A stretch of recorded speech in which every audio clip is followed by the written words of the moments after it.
La Fundación Voz del Centro presenta a Ángel Collado Schwartz en La Voz del Centro, un programa de servicio público que educa sobre la historia, cultura y sociedad de Puerto Rico y el Caribe.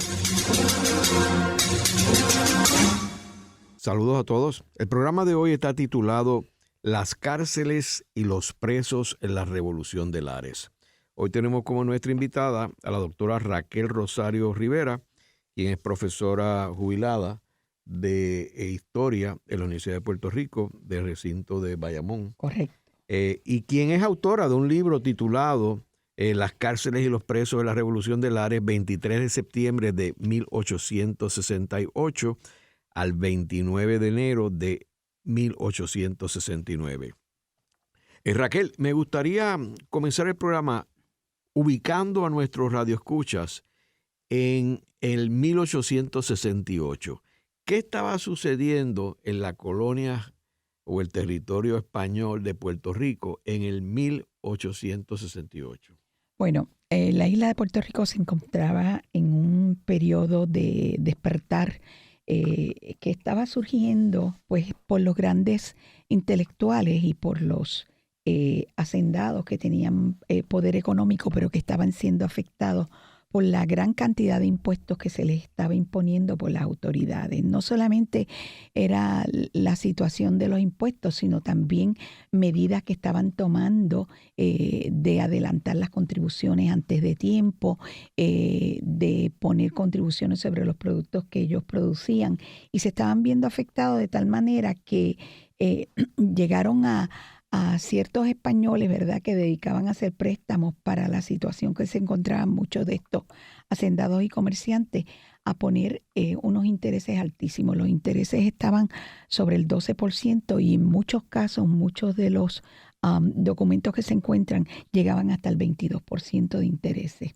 O sea que la clase puertorriqueña trabajadora, los hacendados, incluso las personas que vivían el día a día en nuestra sociedad estaba teniendo unas presiones. Aparte de eso, pues habían pasado gobernadores que estaban presionando a las clases más pobres, obligándolos a utilizar una libreta para poderlos mantener atados al mundo del trabajo y evitar pues que ellos se envolvieran en otras tareas o en otras situaciones.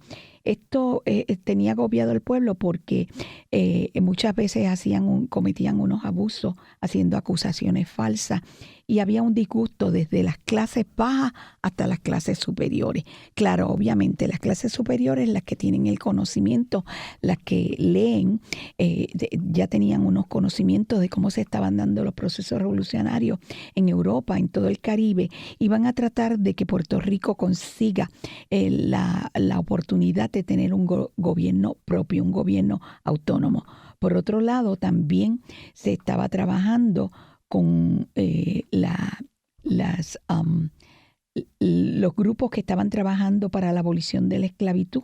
Habían sido enviados unos representantes a la Junta de Ultramar, que eran intelectuales que apoyaban que el proceso de abolición de la esclavitud se diera. El proceso de la abolición de la esclavitud fue un proceso que tuvo muchos oponentes, porque implicaba que ya los esclavos iban a ser libres y había que pagársele como jornalero. En el caso de la esclavitud en Puerto Rico, una vez que un hacendado compraba un esclavo, lo tenía gratis por toda su vida. Y esto implicaba que la economía se iba a ver altamente afectada. Los representantes de la Junta en Ultramar, que son intelectuales, van a tratar de que España le conceda unos beneficios a Puerto Rico. Y en ese ambiente que está pasando en la isla de malestar de las clases pobres, de los hacendados, de los propios comerciantes, de los propios intelectuales que están buscando beneficios para la isla de Puerto Rico, pues se va a dar ese disgusto que va a ser atado a todos los que están de acuerdo a que la isla de Puerto Rico consiga su independencia y se pueda gobernar por sí mismo. Entonces, cuando surge esta revolución en Puerto Rico, que no fue en Lares nada más, sino que fue en otros pueblos también, Claro. los españoles no tenían inteligencia o datos que pudieran estar esperando este tipo de revolución. Bueno, había un militar y que había hecho un informe de que él sospechaba que por la parte oeste, que era el informe de Maladén, que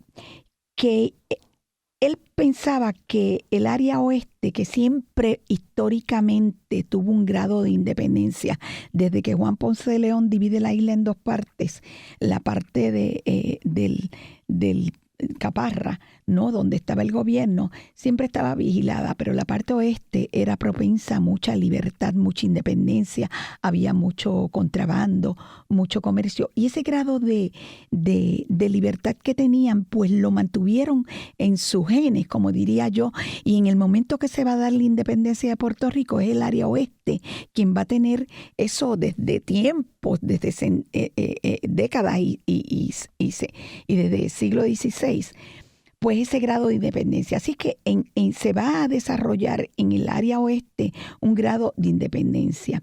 Por lo tanto, los grupos que van a favorecer esos movimientos van a estar en Aguadilla, Lares, Camuy, Quebradilla, Mayagüez, y en el área sur, Ponce. Así es que vamos a ver que el área oeste tiene ese grado de necesidad y de promover que Puerto Rico consiga su independencia. Y de hecho, no es una casualidad que Ramón Emeterio Betances es de Cabo Rojo. Es de Cabo Rojo, claro que sí. Segundo Ruiz Belvi de Hormigueros. Su práctica la tenía en Mayagüez. El mismo Hostos de Mayagüez. Correcto. O sea que no es una casualidad que esos personajes sean del oeste. Todo fue altamente, esa independencia que sentía el pueblo, lo sentían sobre todo los del área oeste, más por ese grado de indiferencia del gobierno hacia esa región. Y obviamente hay que pensar que no habían buenas comunicaciones. Por ejemplo, una persona caminando de Isabela a San Juan se echaba más de 7 días. Entonces, mucha gente solía moverse a estos pueblos de la isla por embarcación. De hecho, el juez que va a ser nombrado para la causa de Lares, para trabajar con los asuntos de Lares, que era el juez Nicasio Navascue, era de Ponce, o sea, estaba su posición en Ponce, y él se mueve en barco por toda la isla Cabo Rojo a llegar a Aguadilla, y de Aguadilla moverse a Arecibo y a Lares. O sea, las movidas eran principalmente por barco.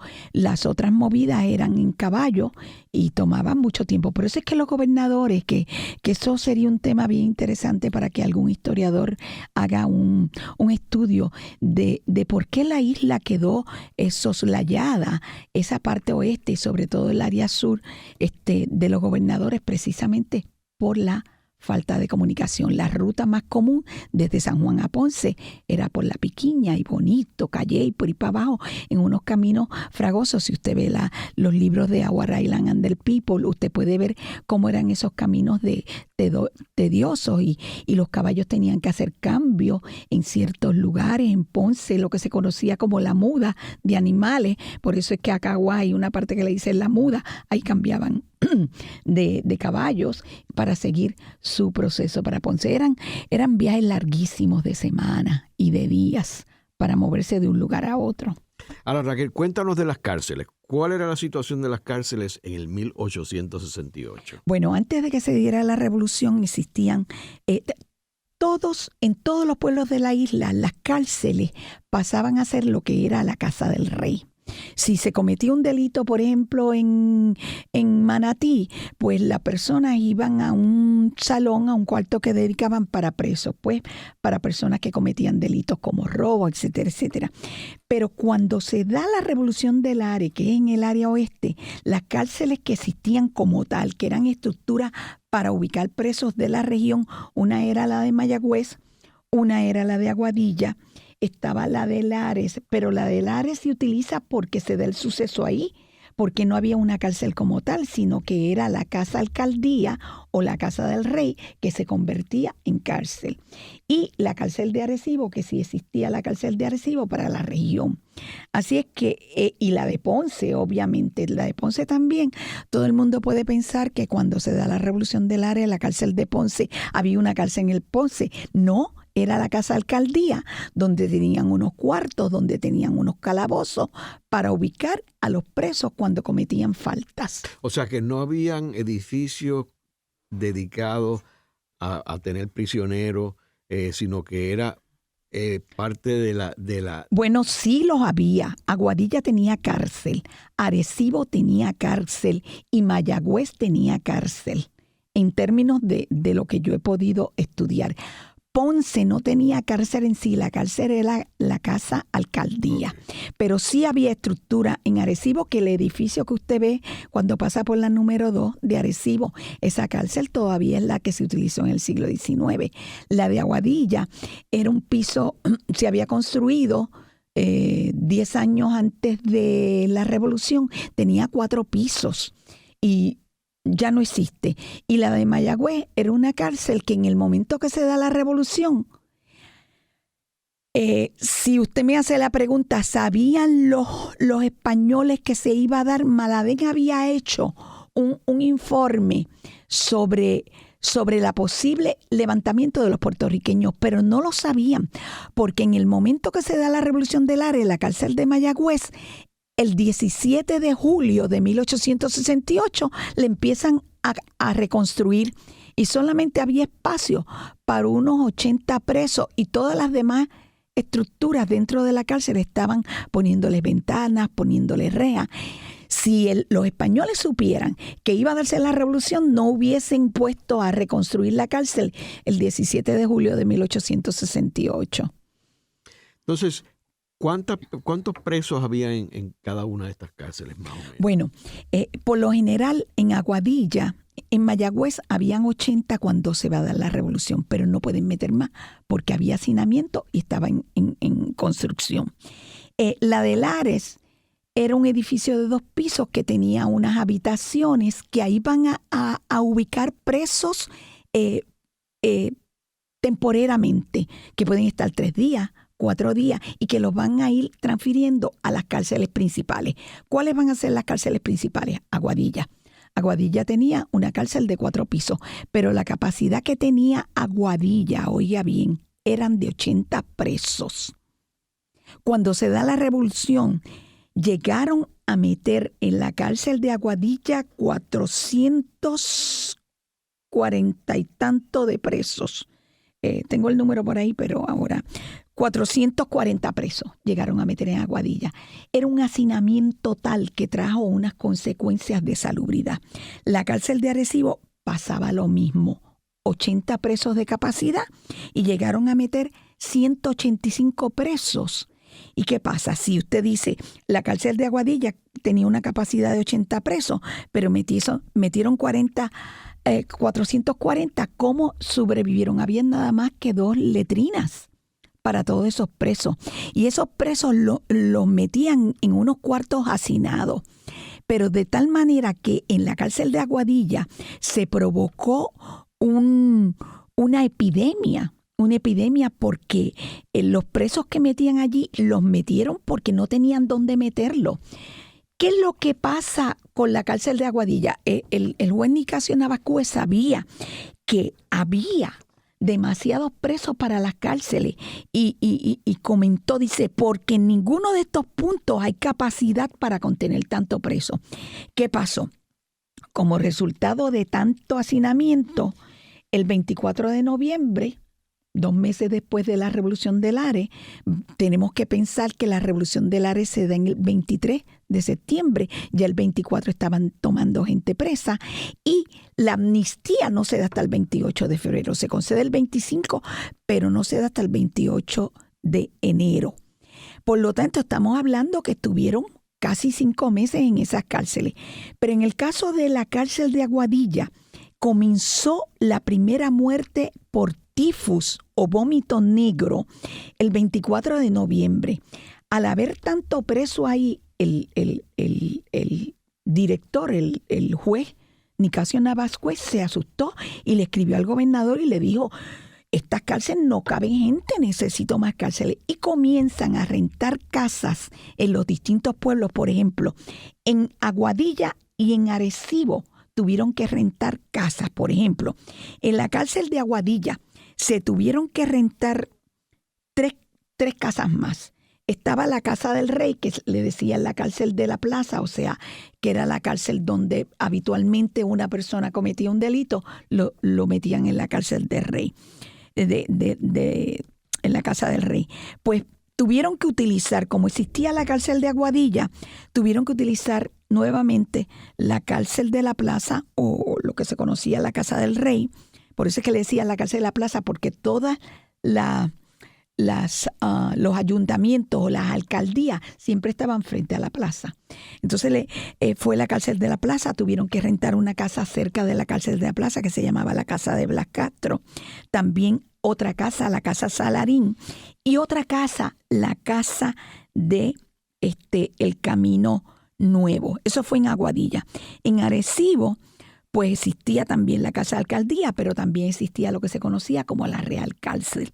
Así es que no cabían en Arecibo, llegaron 185 presos y tuvieron que meter presos en una casa que rentaron que se llamaba la Casa del Rosario, en la Casa Ulanga, que actualmente es un centro cultural, y en la casa de Federico Storer. Por lo tanto, hay 4 casas extra en cada partido donde habían cárceles para ubicar tanto preso. El caso más tétrico fue Aguadilla, por la fiebre o vómito. Cuando empieza a darse el vómito, hacen un comité para sacar los presos. Yo hice un trabajo que lamentablemente no tengo copia, tengo que volver a investigar ese espacio. Cuando yo era estudiante de la Universidad de Puerto Rico, y no me quedé con copia de eso, se lo di a Olga Jiménez de Guggenheim. Ya Olga Jiménez está retirada. Y le di ese trabajo donde yo hablaba de todas las situaciones de los presos dentro de las cárceles, las maldiciones que hacían a la reina. Raquel, ¿qué tipo de presos eran? O sea, ¿qué violaciones habían cometido? ¿Asesinatos, robos? Bueno, van a haber presos que los van a acusar por haber participado en la revolución. No, pero digo, antes que entraran esto. Antes. ¿Qué tipo de presos había? Robo, injurias cometidas a otras personas, heridas, alcoholismo. ¿Por eso te metían preso? Sí, los metían preso por eso. Una pelea. Yo tengo el caso en Fajardo de un conocido legislador, pero estoy hablando para el siglo XIX, a ver si me acuerdo del nombre, que por meterle una bofetada a otro dentro de una discusión dentro de la junta del municipio, lo metieron preso. ¿Y quién lo metía preso? ¿Había un tribunal? El municipio. Había una junta dentro del municipio, y ellos tomaban unas decisiones y habían pues determinaciones por la misma junta de gobierno de cada municipio.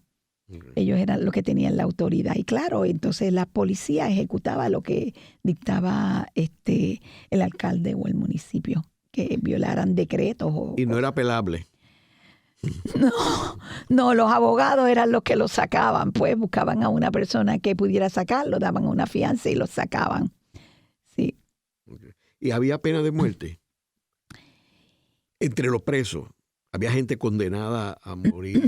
Bueno, ahorcado? En el caso de Lares, hay un trabajo que se ha hecho y en el archivo hay una cantidad de documentos con fotos de los presos que fueron condenados a lo que se conocía como el garrote.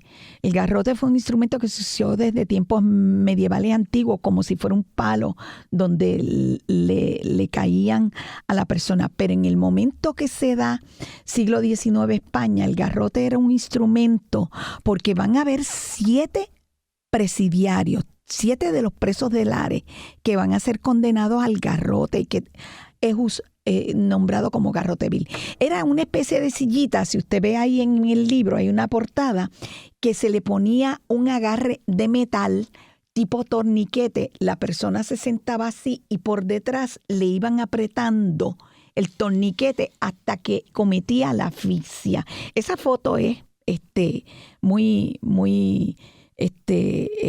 representativa, pero que yo sepa, ¿verdad? Porque no estudiaron el tema de la muerte de Garroteville, no sé cuántas personas murieron por Garroteville, pero los 7 revolucionarios que van a acusar de la Revolución de Lares los mandaron a Ponce y cayeron a un tribunal de guerra. No sé si brinqué del tema. Ahora, sí, antes de entrar en los presos de la revolución, ¿cuál fue el proceso después, cuando surge la revolución? ¿Cuál es el proceso para identificar a los participantes y arrestarlos? Bueno, los mismos presos, los mismos participantes. Algunos los cogieron con armas en la mano, los cogieron con banderas. Cuando entraron... Es cierto que hubo un traidor que traicionó. Claro. Ibarra era un militar y él fue el que comenzó a tirar todo conocimiento sobre todo lo que sabía. Él acusó a los Bucháme, él acusó a los Méndez, a los Abril, a los Paul, a todos los más importantes.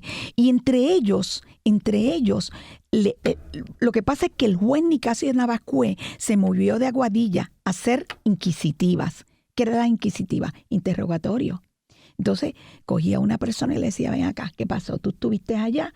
¿Te cogieron preso? Sí, yo participé, pero no tuve que ver nada con el asunto.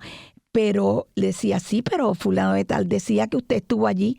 Y entonces venía, después que hacían las inquisitivas y los interrogatorios, venía lo que se conocía como el careo. El careo es, tú dijiste que dijo esto, y los ponían ahí para ver cuál de los dos estaba mintiendo. Y ahí empezaban a sacar y acusaban a otras personas, etcétera, etcétera. De hecho, a Mariana Bracetti, a María Dubié Buchan, las acusan los mismos presos. Dicen que sí, que María Dubié Buchan era la Brazo de Oro, que Mariana Bracetti no era Brazo de Oro. Y otros decían que no, que era Mariana Bracetti, y otros decían que María Dubié. Y entonces así.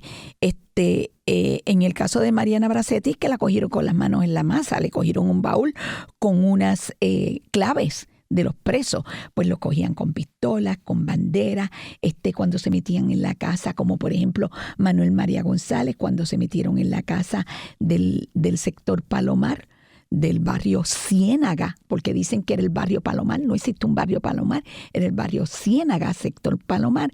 Entraron a su casa, buscaron sus libros y le cogieron todos los reglamentos de los soldados y todo lo que iba a hacer. O sea, que las razones para apresar a una persona estaban en que los tomaran a ellos con algún elemento que fuera relacionado con la revolución y porque otros los acusaron abiertamente.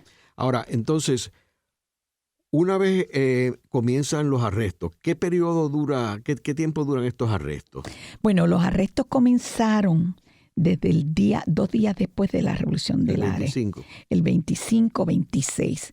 Comienzan y lo primero que hicieron los militares, y es importante saber que el informe que da el gobernador Laureano Sanz dice que Puerto Rico no estaba preparado para atender un levantamiento y que no habían gran cantidad de militares, que eso sería otro tema para estudiar, cómo participaron los militares de España en el proceso de Lares. Eso no se ha estudiado.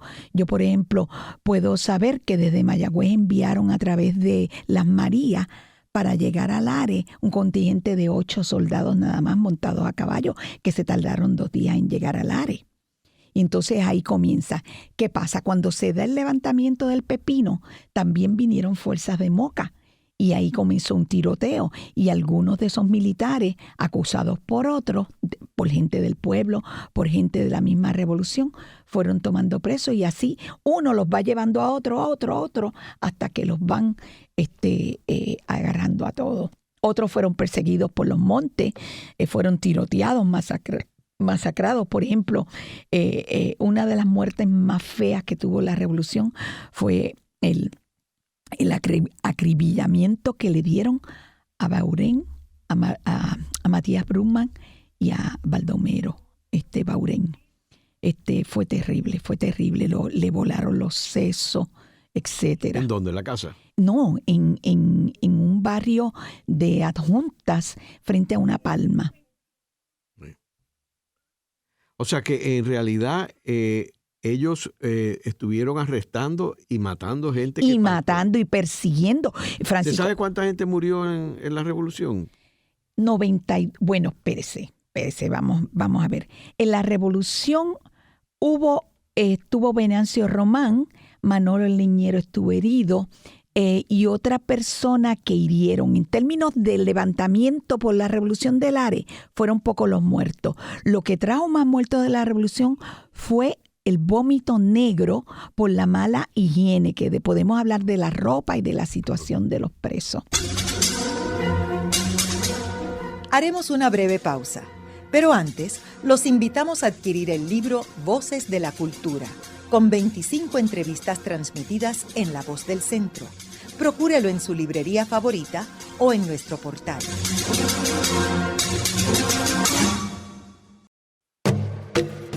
Así se escucha Radio Funglode. Escúchala. Esto es contenido. Esto es Radio Funglode.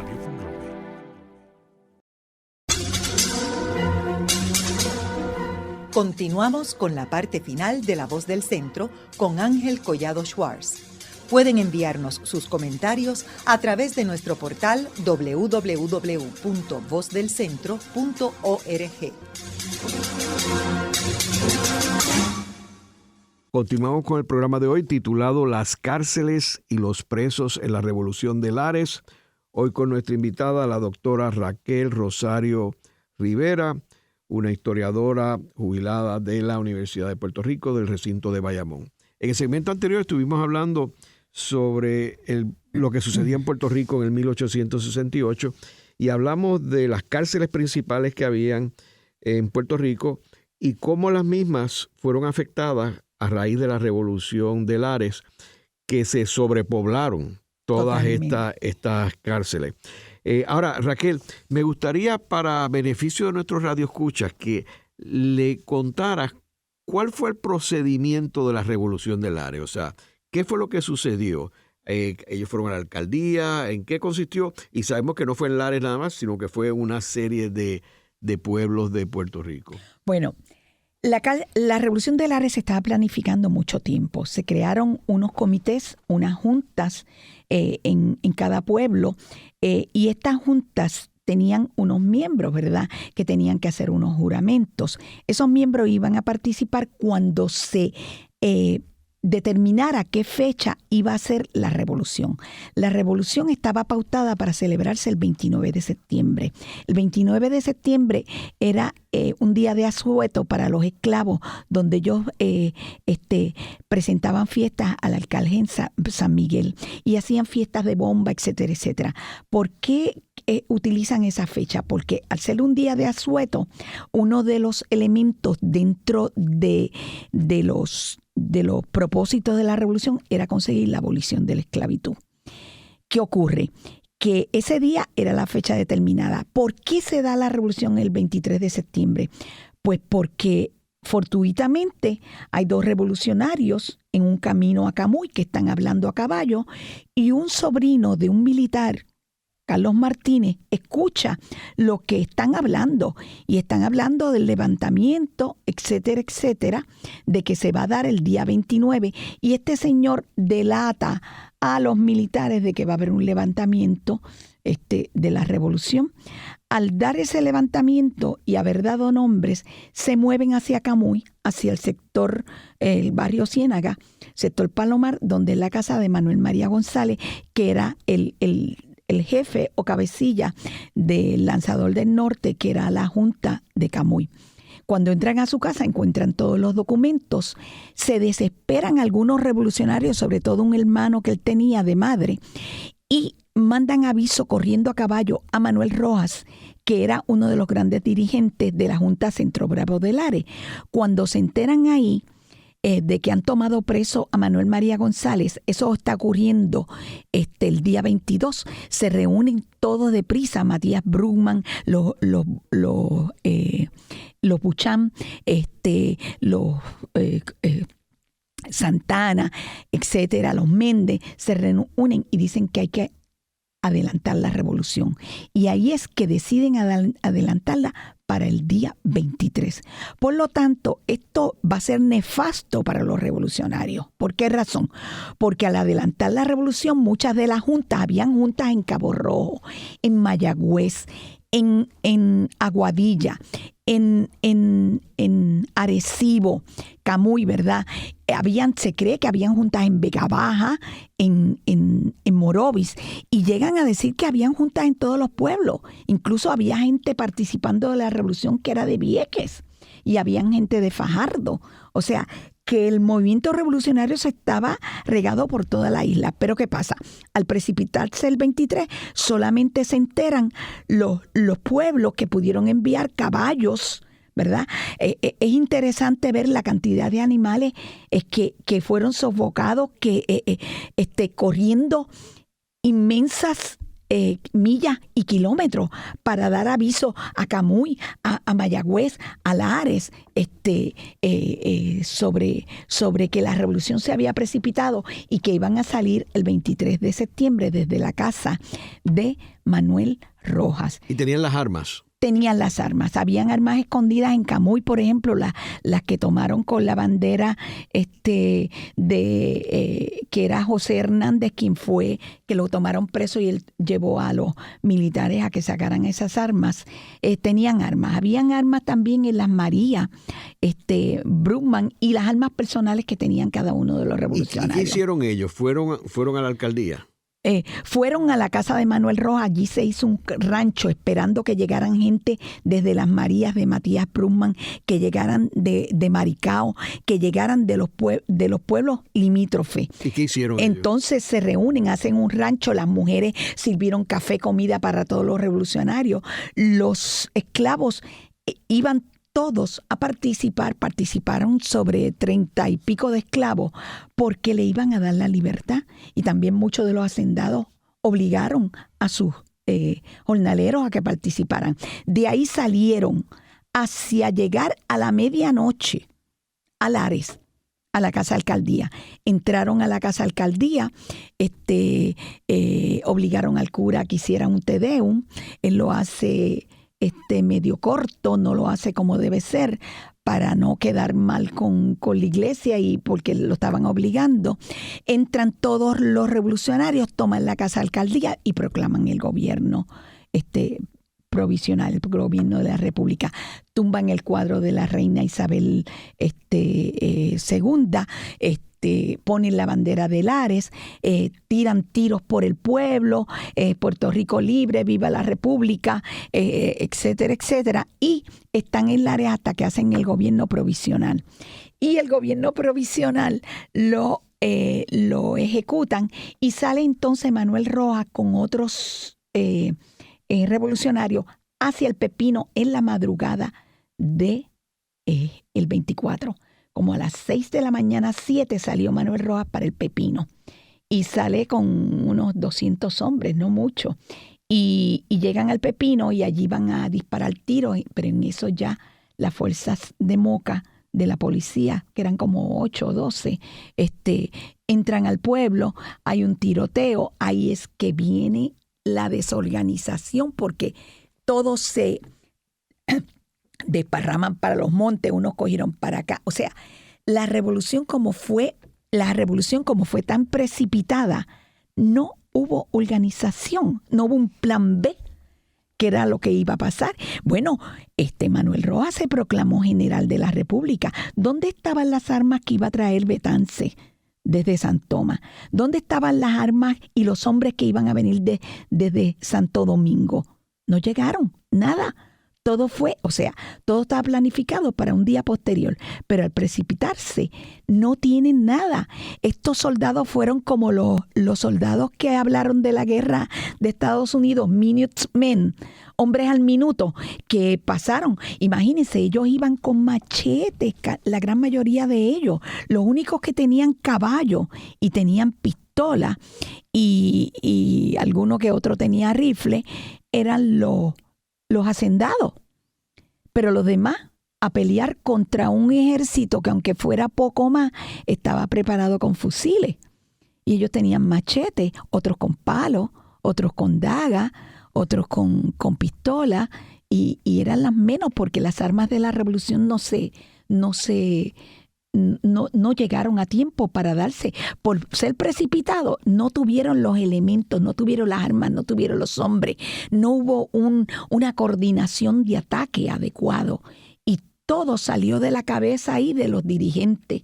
Bueno, en el informe que da el gobernador Laureano Swann sobre los sucesos de Lares, yo me encuentro a un Manuel Rojas bien agresivo, que nunca lo había visto, entrando a la casa de los españoles, que verdaderamente eran los españoles que eran unos usureros con los puertorriqueños, donde cobraban unos altos intereses, donde cuando iban a comprar comida en las tiendas estaban a unos altos precios. O sea, había un abuso de parte del gobierno español y de los comerciantes sobre los hacendados. Yo diría que la Revolución de Lares tuvo una fuerza mayor, la parte económica, el abuso. También muchos de estos hacendados estaban endeudados hasta los préstamos con unos intereses altísimos. Así es que cuando yo veo que salen de Lares y empiezan a entrar a la casa de los españoles, entran a la casa de los Ferrer, uno de los comerciantes españoles de apellido Coca, entran y tumban las puertas y ven a un Manuel Rojas tumbando puertas, agresivo, disparando tiros al aire. Pero dentro de la revolución había un compromiso, tiene un nombre, pero ahora no me viene a la memoria, un compromiso de no violar a ninguna mujer, de no matar a nadie, de no robar, y de no matar, etcétera. Y los violaron, porque ellos entraron a las casas, saquearon, entraron a las tiendas, sobre todo las personas como eran los jornaleros pobres y los esclavos, saquearon, cogieron las bebidas, las comidas, saquearon, robaron. Un suceso impresionante. ¿Por qué? Por lo precipitado, porque no hubo una preparación de esos que al último momento le dijeron, vente conmigo, te voy a dar la libertad para lograr la revolución. Pero a ellos no le dieron unas directrices. Y si llegamos a este pueblo, imagínense que cuando Rojas entra a San Sebastián del Pepino y ven las fuerzas militares, el mismo Rojas cogió para un monte, el otro para otro, y estaban despirgados, separados, vamos a decir. Raquel, y una vez obviamente fracasa la revolución de Lares, son arrestados estas personas, entonces los llevan a la prisión, ¿verdad? Hubo un procedimiento ahí, los llevaron frente a un tribunal no, o sea, la junta del municipio. Hubo un proceso. Bueno, el proceso era arrestarlos y llevarlos al alcalde, ¿verdad? Junto con los pocos militares, no habían militares, sino el alcalde con parte del personal y uno que otro guardia que tuviera, lo llevaban a la casa del rey. En el caso de Lares fue un centro de mucho, de llevarlos de distintos pueblos. Por ejemplo, en la cárcel de Lares llegaron a ubicar 189 pesos. Pero Lares era una cárcel de transición. Llevaban a uno, lo dejaban 3 días, a lo que el juez Nicasio Navascue determinaba que lo enviaran a la cárcel de Aguadilla o a la cárcel de Arecibo o a la cárcel de Ponce. ¿Y lo sentenciaban? Sí, obviamente. En términos de sentencia de decir tú vas a estar tantos meses, no, sino que los iban ubicando porque el proceso de investigación fue largo y tedioso. Navascue no daba tiempo. Ese señor se enfermó. Cuando termina el proceso revolucionario, él dice que va a escribir un libro, pero lo mandan a Cuba, a gobernar a Cuba, y murió rápidamente. O sea, Nicasio Navascue, parece que el proceso fue bien largo. Pero también había un proceso militar para los que hicieron resistencia, porque en el caso de los militares fueron juzgados 7 que fueron enviados a Ponce y 4 que fueron juzgados militarmente en Aguadilla, pero los dejaron en Aguadilla.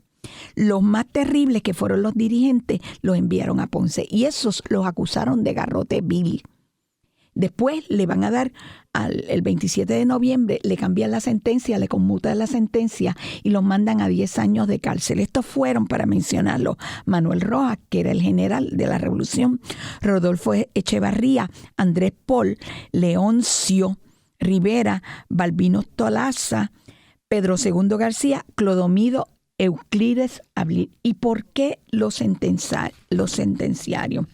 A ellos los sentencian primero porque hicieron resistencia a la policía militar, porque ellos mismos declararon que eran culpables de haber cometido el acto de rebelión, porque también los cogieron con armas en la mano.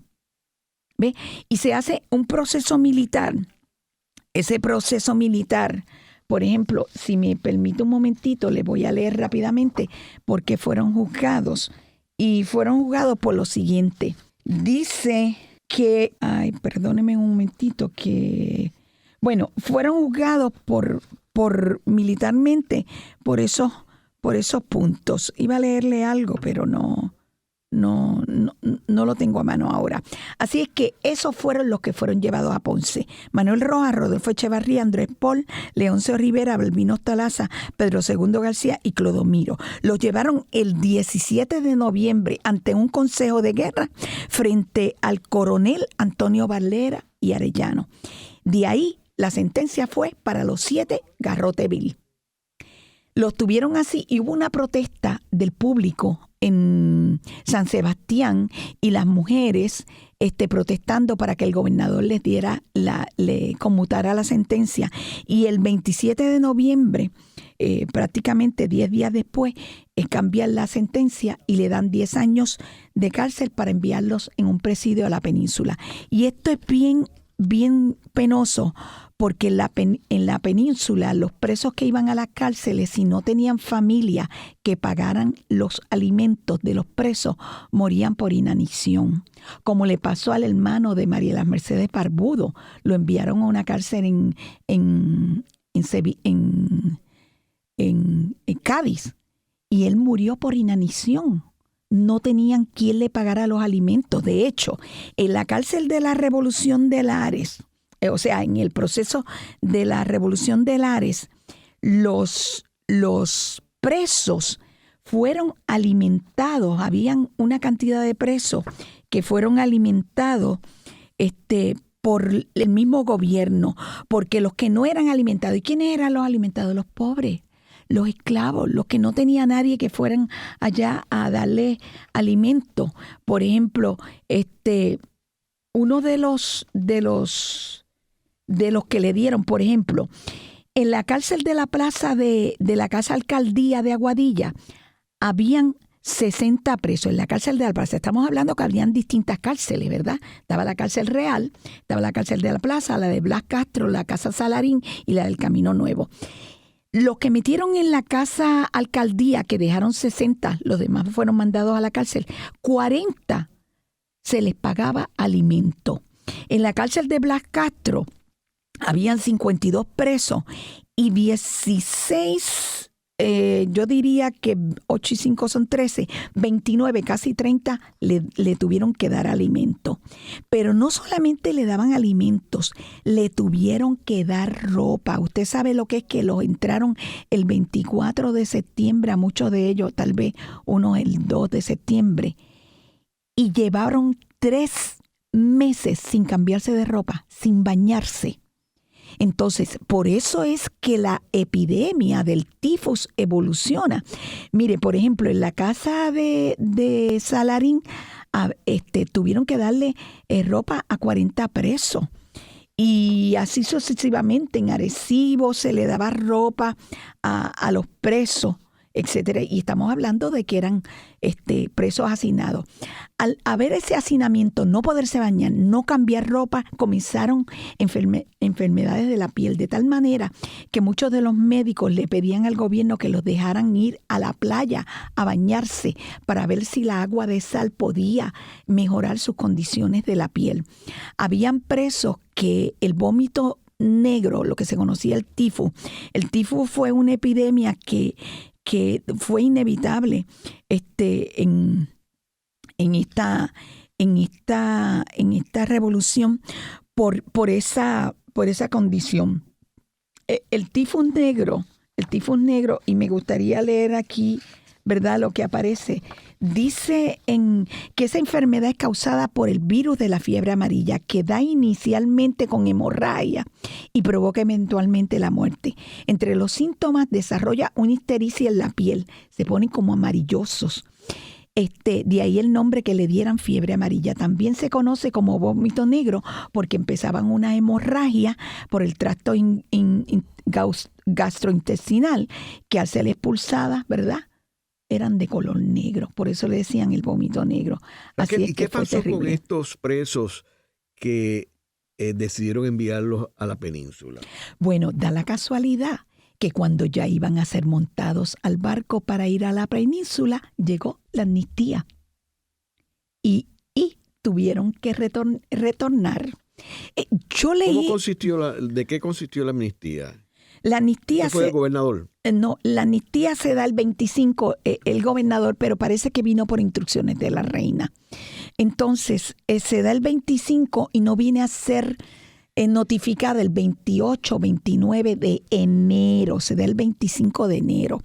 Y ahí es que empiezan a liberar a todos los presos. Pero hay que tener también en cuenta que como las cárceles estaban tan saturadas, el presidente, el que llevaba el juicio, que era el juez Nicasio Navascué, comenzó a liberar ciertos presos de los que no tenían mucha justificación ni porque habían sido acusados por otro y que habían cometido un delito de solamente marchar, que decían que yo no sé por qué yo estoy aquí, que yo no tenía machetes, que yo no tenía... Hubo presos que cuando ocurrió el suceso de la revolución y lo de el pepino, que se desparramaron todos por distintas partes, cuando venían esos jornaleros y esos esclavos, tiraban los machetes por el camino para no ser acusados de ninguna condición. Fue una situación bien desastrosa para los presos. Cuando se da la amnistía, es bien interesante porque yo estuve haciendo una comparación de la memoria de los presos que tiene el gobernador en su informe que da, y me doy cuenta que él no pone en esa lista los que fallecieron, los que estuvieron en la cárcel y fallecieron por el vómito negro. No los pone uno que otro. No aparecen tampoco a los que se les dio amnistía antes. Por ejemplo, a Dorval Buchan, que era un hombre mayor, 70 y pico de años, no le encontraron causa, aunque sus hijos hubiesen participado en la revolución, y le dieron amnistía antes porque también venían fiadores que eran comerciantes, que daban dinero para ser responsables porque a él lo sacaran de la cárcel, o a cualquier preso le daban, servían como fiadores. También los milicianos, que fueron pocos, que fueron acusados, no aparecen en las listas del gobernador. Tampoco aparecen todos los reos que fueron ubicados en la Casa Ulanga. En la Casa Ulanga fueron ubicados aproximadamente 69 presos. Y esos 69 presos fueron presos de condiciones menores, de que dijeron no participamos, porque habían robado algo, pues cuando saquearon las tiendas, porque habían hecho resistencia, porque tuvieron algunas heridas o algo. Eso, los de la Casa Ulanga, ninguno aparece en las listas del gobernador. Por lo tanto, lo soltaron. Entonces, es interesante que en la Casa Ulanga, que era en Arecibo, y en la Casa del Rosario, en Arecibo, que fue rentada, estas casas fueron, vuelvo a repetir, fueron rentadas por el gobierno para evitar el hacinamiento. En la Casa del Rosario habían 10 cuartos. ¿Y sabe qué hicieron? Metieron 2 presos por cuarto. ¿Por qué? Para que no se comunicaran entre ellos y no hicieran ningún tipo de confabulación para el gobierno. Así es que ahí estaban estos que participaron. Es interesante, ¿verdad?, todo esto que se da con las cárceles de Lares. O sea que ya para principios de 1869, todas las personas que participaron en la Revolución de Lares, que no, como dije, no es en Lares, sino en Puerto Rico, ya estaban libres. Repítame la pregunta, me despisté. Que si ya para principios de 1869 ya estaban libres todas las personas que participaron. Todas en las la personas revolución. que participaron, excepto, déjeme decirle un caso que yo no le he dado por escrito, que no lo he dado a divulgar de ninguna manera, así que lo voy a hacer por primera vez aquí, o sea, es una primicia. Pero antes de hablar de esta primicia y de la libertad, no aparecen presos que tiró el juez Nicasio Navascue, un total como de 40 presos, no aparecen en la lista del gobernador. Ok, todos fueron liberados, y le devolvieron todas las propiedades que fueron incautadas, caballos, hacienda, ropa, etcétera. Pero da un caso que yo me encuentro de unos masones que los cogen con los documentos viniendo de Santo Domingo. Los encarcelaron porque venían a resolver unos asuntos con la situación de la Revolución de Lares. A esos los metieron presos y no los van a liberar con la amnistía a los masones. Los van a dejar presos hasta julio del año 69. Y por ejemplo... Y ahí los liberan. Y hubo un caso... ¿Y eso era porque eran masones? Porque eran masones y porque estaban participando, porque se consideraba la masonería como una organización que promovía la libertad de los pueblos en las teorías, etcétera, etcétera. Y lo veían a ellos como personas peligrosas para los procesos de independencia de cualquier país. Valero era masón. Betances era masón. Martí era masón. Rojas era masón, si le sigo diciendo. En el programa de hoy hemos discutido las cárceles y los presos en la Revolución de Lares. Vemos cómo muchos de los puertorriqueños que participaron, la mayoría de ellos en estas revoluciones, fueron capturados, ya que la revolución fracasó al tener que adelantarse de la fecha que estaba programada, que era el 29 de septiembre. Creo que hay unos paralelos con esto, con la revolución de 1950 de Puerto Rico, donde también se adelantó y también fue en Jayuya que se declaró la República. Aquí fue Lares. Hay unos paralelos interesantes. Y vemos también cómo todos estos presos fueron liberados por orden de la reina y hubo una amnistía total. Pero lo interesante es que sentó base para la historia de Puerto Rico en términos de que hubo una revolución en Puerto Rico.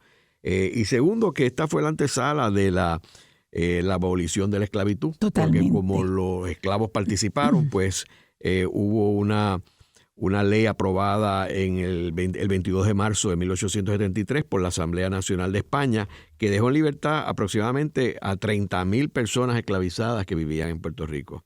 Muchas gracias, Raquel. A la orden. Gracias a todos. Esta ha sido una producción como servicio público de la Fundación Voz del Centro. Los invitamos a sintonizarnos la próxima semana a la misma hora. Y recuerden que pueden adquirir el libro Voces de la Cultura en su librería favorita o en nuestro portal.